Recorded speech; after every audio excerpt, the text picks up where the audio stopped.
we have a new deputant that's put his name on the list. I didn't see him come in, but John Sewell is here. Mr. Sewell, there you are.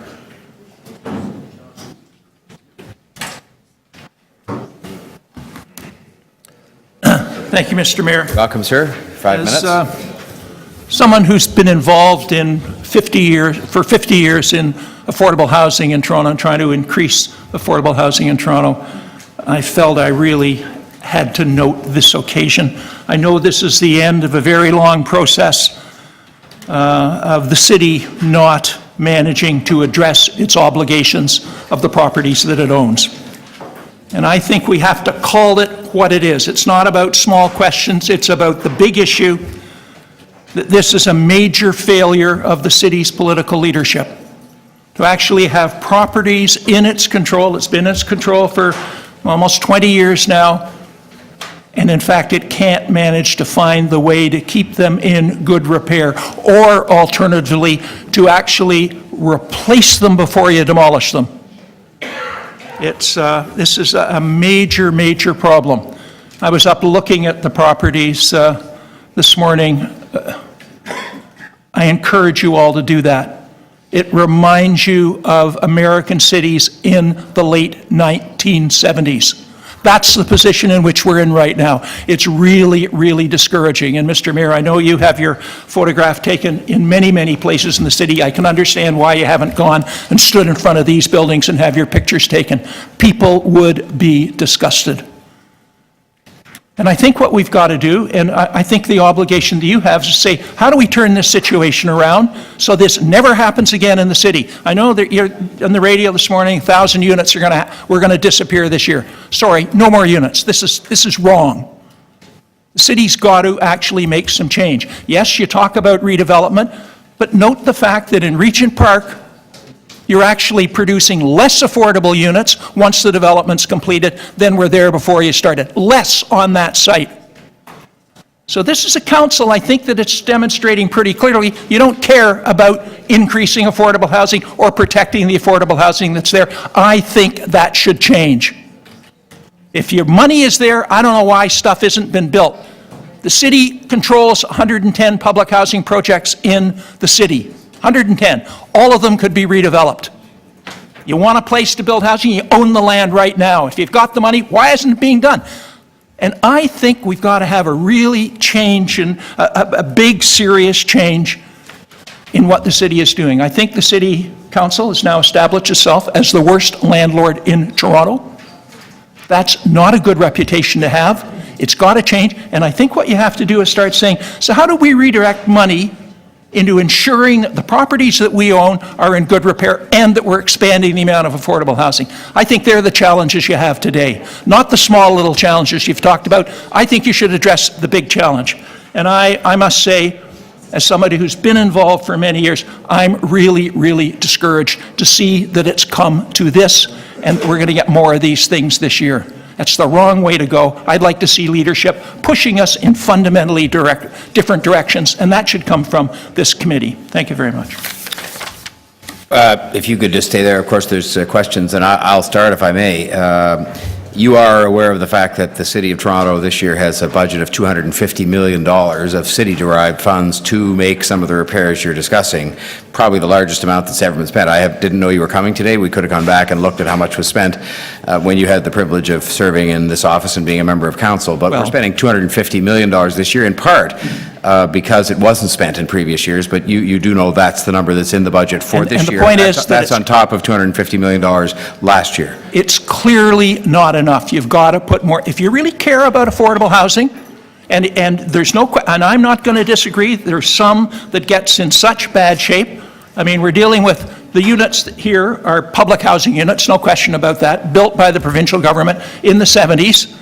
They were very badly done, I have no question about that. But in fact, you have to find some way of actually replacing them. And $250 million is clearly not enough. Well, I'll just follow and up. you can say, isn't it terrific, we're putting money in. Sorry, you're going the wrong way in affordable housing. We aren't increasing the stock, it's decreasing. That's the problem. I'll just follow up, if I may, by asking whether you're aware of the advocacy exercised by a number of members of this council, including myself, to the other governments, and I think we're maybe seeing some fruit from the the federal government getting back into housing and the provincial government to help us with that on the basis that we can't expend $2.6 billion on repairs that are needed by ourselves. I realize you can go out and you can beg money from them, and then when they don't give it, you can blame them. Spend your own money. You could redirect it from some of the things that it shouldn't be spent on, so that, in fact, we actually are ensuring that we're stabilizing our affordable housing stock. Now, just to make sure, and I'm glad you've gone up to see the buildings, as I have, by the way, and I hope you'd want to make sure to correct the record on that, because when I went up there, among many times that I've been there, and one of the previous deputants, maybe when you weren't in the room, acknowledged that I'd been there for no particular occasion for their barbecue and so on. But one of the times I was there was actually to announce that we did have the funding, tens of millions of dollars, to make the repairs. I want to just make sure you understand the history of this as to why we're where we are today with these units, that we went up there with the money in hand from the City of Toronto to repair the very units we're talking about today.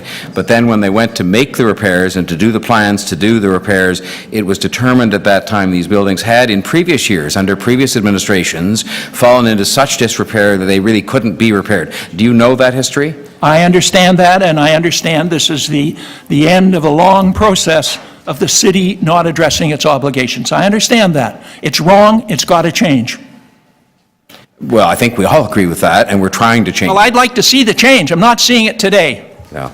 I'll be delighted if I do see it today. What you're seeing today is the end, as you described, of We're a long, the end of a very bad, process sad process. yes, in which a lot of City's people, not addressing a lot its of people obligations. didn't carry out their leadership responsibilities. I want to tell you, if other landlords, private landlords, came in and had pictures of the buildings that are comparable to the ones that you're now talking about, you would be embarrassed. You'd say, that's shocking. Let's go after that landlord.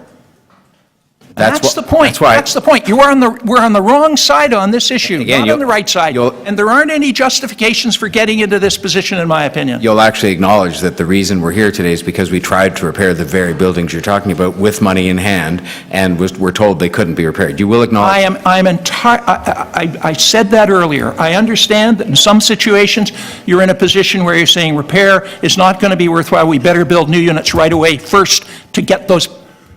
That's not happening. What we've got is, well, we're going to be building units sometime in the future. You know, this goes on and on and on. Got to change. Okay, thank you very much. And we have Ms. Councillor Carroll with a question. Thank you, Mr. Mayor. When I put up my hand to ask the question, it was to clarify, because you had said a couple times redirect funds, and I wanted you to be more clear, and you have. You said spend your own money.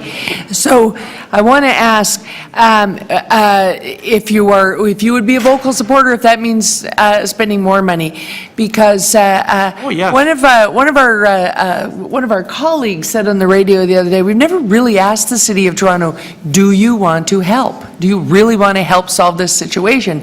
And the only way for us to really ask that is to put in our draft budget, you know what, we need to add 1% of property tax this year. Will give us 20 million. We can buy a couple of pieces of real estate so we can build before we have to evict and demolish. Would that be a way of, quote, spend our own money that you would vocally support? No question, and I would. And in fact, the last time it happened in big terms was in 1946, when the voters approved the building of Regent Park. They said, we're putting our own money. There was no money from the federal or provincial government at that time when City Council said, will you spend the money? And 65% of the voters said, yes, we will. So there's no question. And I think there's a willingness in Toronto. I mean, my political experiences, people liked affordable housing. They were willing to support affordable housing. They were willing for the city to put money into it. I mean, that's how we got stuff like St. Lawrence and on and on and on.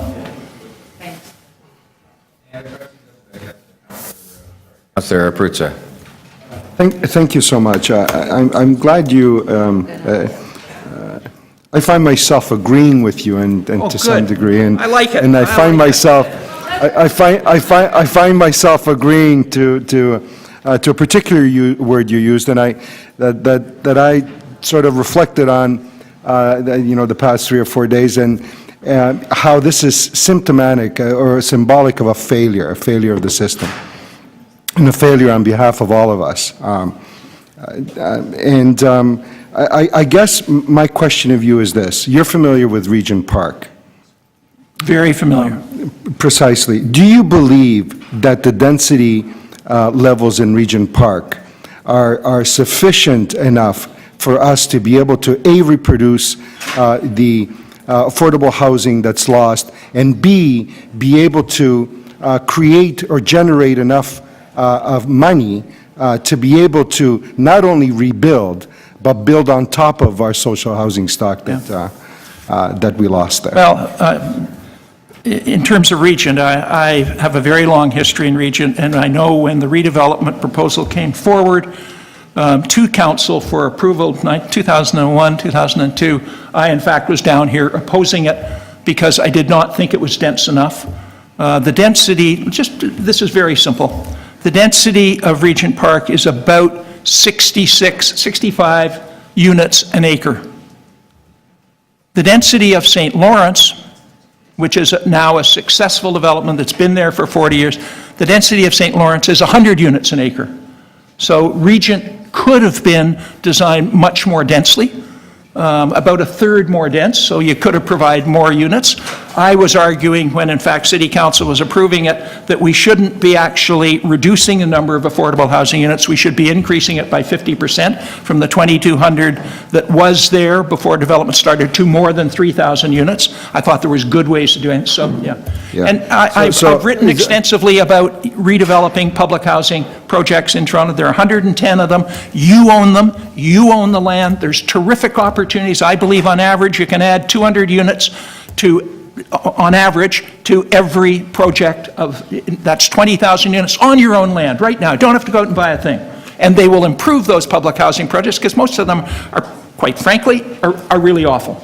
That's the one thing we learned. You're familiar with what we are sort of beginning to do up at oh gosh, the name now escapes me. Lawrence Heights, yes. Heights? Yeah, I have some idea. And let me ask you the same. Lawrence Heights has a density, it's 100 acres, has a density now of 10 units an acre. Okay, so let me ask you the question again. So when we look at rebuilds and we sort of talk a good talk around the notion of generating and creating new affordable units, but when it comes to the neighborhoods and how people react to those developments, do you believe that we can regenerate the affordable housing that you're going to displace at Lawrence Heights, and